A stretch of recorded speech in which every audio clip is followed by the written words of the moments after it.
مروة حماد تشارك الجمهور هذه الصورة المميزة لحفيدتها رايا على حسابها الرسمي على انستجرام.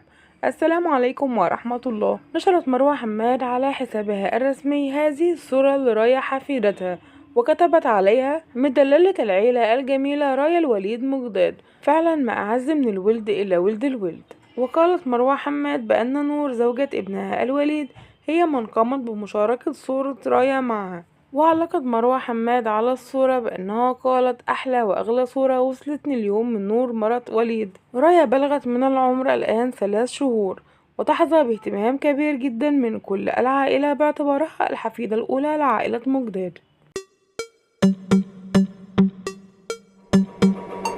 متابعينا، خلص الفيديو ونرجو ان هو يكون نال اعجابكم. شكرا لكم على المتابعة، والى اللقاء في فيديو اخر جديد ان شاء الله، والسلام عليكم ورحمة الله وبركاته.